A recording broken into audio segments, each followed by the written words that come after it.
morning, good afternoon, and good evening.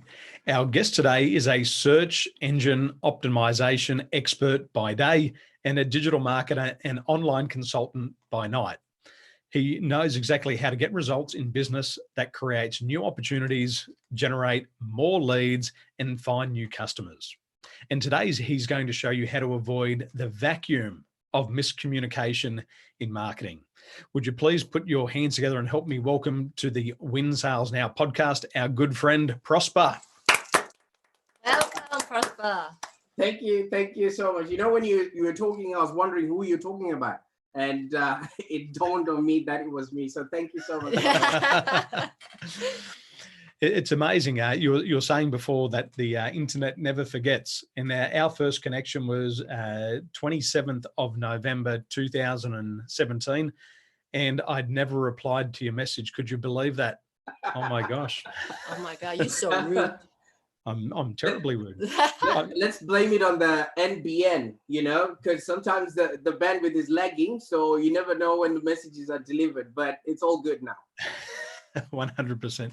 Now, you were born in Zimbabwe, and what was life like before you moved to Australia? Absolutely. If you see what life is like exactly today in Australia, that's how I've lived for the past maybe 36 years. I was back home in Zimbabwe. There was a lot of uncertainty. There was no food in the shops, and whatever you were going to do as a person was not validated because there was no, you didn't know what the future held. So you could go to school, you could go and work in a job, but you wouldn't go, you wouldn't be promoted or you wouldn't be elevated simply because the people that are holding the jobs have a culture of not leaving the positions. The president that we had been the president for about 36 years. So everybody just got used to the fact that you don't leave your position, you just stay as long as you can. So a young person like me, even if I finished high school, I was never going to amount to anything. And if you look the progress that I've done in like the 8 or so years that I've been in Australia, that wouldn't have happened when I was in Zimbabwe. So it's a whole different game ball. But for people that are watching right now, what's happening, empty stores, empty shops, that's what we lived through my whole teenage years in Zimbabwe. Incredible. Wow. I was in Harare on the 19th of July, 2012. Wow. That's the date I was there. I actually celebrated my birthday in Zimbabwe. And when we were picked up from the airport, there was a military truck that parked out the front of our bus, and it had one of these big chain guns on the back. And then inside of our bus, we had 2 guards who had big M16 rifles. And they took us from the airport. They didn't stop at any lights all the way to the hotel. And once we got to the hotel, we were told not to leave. Yeah. And when we got our layover money, I just remember getting all of this money. And somebody said, because of the changes in inflation, you could actually take a whole wheelbarrow of money down the street and you could get a loaf of bread with a wheelbarrow of money.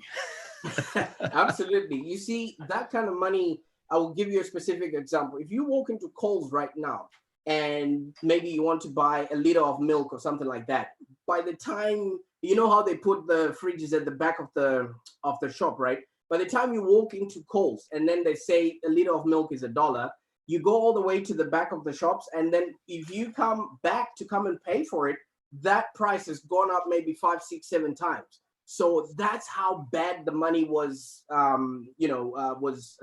inflated.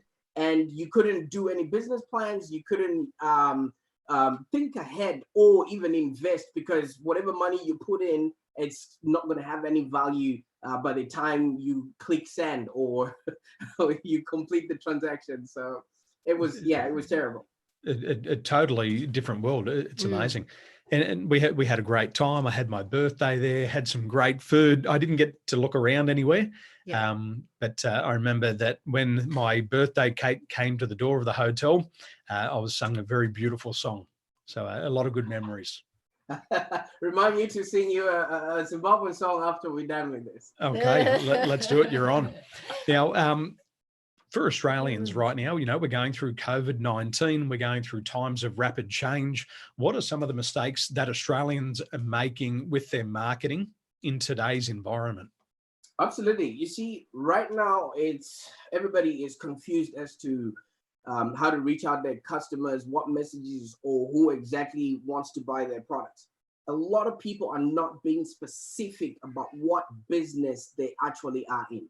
What problems are they actually solving? Because everyone with a laptop and 2 cents about them can create a website, but are you actually solving a problem? Who really needs to hear about what you've got to say, and how are you approaching them?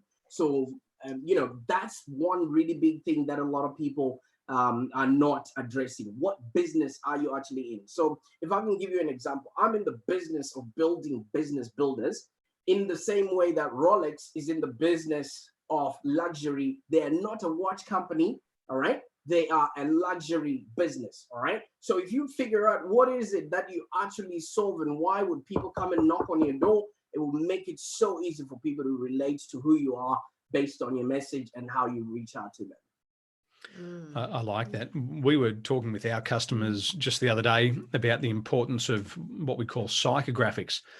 In your market, what are those fears and frustrations that your clients are having? What are their wants and aspirations? And we're talking about the importance of understanding that. And it's quite interesting. A lot of Australian businesses don't know enough about their customer. Like the Greeks used to say, know thyself. We have to know thy customer. And we believe that when you speak the customer's language, especially in the terms of the psychographics, and you can articulate those pain points, or you can articulate their goals and outcomes, automatically you become the authority in their world. You don't have to become the world authority, but you're just the authority in their world. Absolutely. And they look at you and go, well, if you can describe my problem better than I can, you must be the person who can help me get from A to B or A to C. That's absolutely correct, because people are always looking for somebody who has a solution to whatever problem that they're facing. And if you can, like you say, articulate what that problem is, how you're going to be serving it, and then determine why people would actually pay you to be the person that can help them with that problem, people will triple, stumble, and fall and seek you out, because right now everybody is just spraying and praying with their marketing, and all that message is falling on deaf ears. So and the whole market right now is bloated with information. They don't know what to believe, who to believe, or who to follow.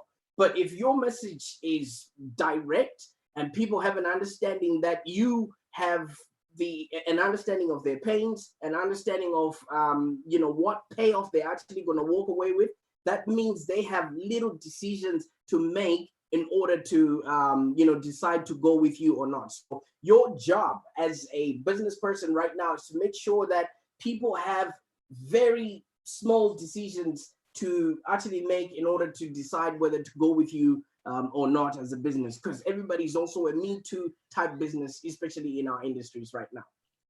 So Prosper, what kind of practical idea you think you can share with our followers and the audience? Because you're talking about, we want to avoid those miscommunication. So how can you give you an idea that we can create more effective communication in their business? Absolutely. So whatever you are doing, somebody has already thought about doing it before. All right. Yeah. So why invent mediocrity when you can copy genius? There are people that already have successful results from clients that you're hoping to target. So what you can do is, let's say maybe your target guru or your target leader or authority is somebody like Tony Robbins. Go into their reviews, all right, and start reading. What is it that people are happy about? What are they saying they got from him? What is it exactly that they are willing to pass on that message to their friends and family? People would say that in the reviews, and then you go out there and create a product that either matches that or mirrors that sort of thing. So these people have already made a decision that this is the kind of treatment or customer service that they expect, and Tony Robbins or whoever is in your industry has already paid so much money to get those sort of results or those people. So all you're doing is just going in and getting free markets, gathering of knowledge, on the cheap. It might sound like it's copying or it's taking somebody else's ideas, but I'd rather be a wealthy business copper than a broke business originator. You know what I mean? In these times, you really want to make sure that what you're putting out there is already receptive and there's already a market for it, and you're not spraying and praying with the messages that you're putting out there. That's smart. I like it because in America every year about $8 billion is spent on market research. And this type of market research, it's not even going to take you 8 minutes to find. You know, if you know who your competitor is and you go straight to their site, it's free to borrow it. like they say, good artists copy, great artists steal. Like, what's his name? Vanilla Ice. Bump, bump, bump, bump, bump, bump. Bump, bump, bump, bump, bump, bump. And everybody knows it. Yeah. The other thing is, if you really know who your audience is, they subscribe to magazines or platforms like that. So magazines have also paid a lot of money to really streamline their target audience and their target market. All you do is write to that magazine, say like Property Magazine or like Entrepreneur, and say, hey, I would like to put an ad in your magazine. Can you give me a rundown of who your target audience is? And guess what? Because they want the money, they will give you all their research and who it is that you're talking to. You look at what exactly do you want to provide, and are you willing and able to be providing that? And once you've done that, it's pretty easy to then match it with maybe your current favorite customers and see if you can be able to match that sort of way of providing customer service, because people already have an understanding or a way of doing business. So if you're going to be teaching people new ways, or if you're going to be coming in as an original, it will take a lot of time, money, and effort for people to open up to say, hey, listen, I think this guy has got something to say. But if you're coming in from a tried and tested method and only just putting in your own unique selling proposition, I believe you have a business that's profitable and enjoyable. Now, these are $1 million ideas, and I know the people who are watching this podcast will want to know more about the work that you're doing. So for our friends and followers, what's your website and how can they find you on social media? Absolutely. So I've got a unique name, Prosper Taruvinga. I believe if you type in Prosper Taruvinga, I've done so much work with my SEO to be able to be found. But we also have a community that we're building of business people, and it's not on Facebook. It's a separate community in and of itself. So if you just type in community.livelongdigital.com.au, you will be able to come across this. And we're giving insights like this to our business owners so that they too have a business that's profitable and enjoyable. In these times, you really want to make sure that you're earning more money with less struggle. Well, ladies and gentlemen, we will post the website links below. And Prosper, thank you so much for sharing your knowledge and your lively experience with us and welcoming us into your world. We really appreciate that. So thanks for your time and have a wonderful day. Absolutely. Well, thank you for allowing me this opportunity. I've got to get the fingers right. I couldn't do it. Thank you. It's very timely in this time, right?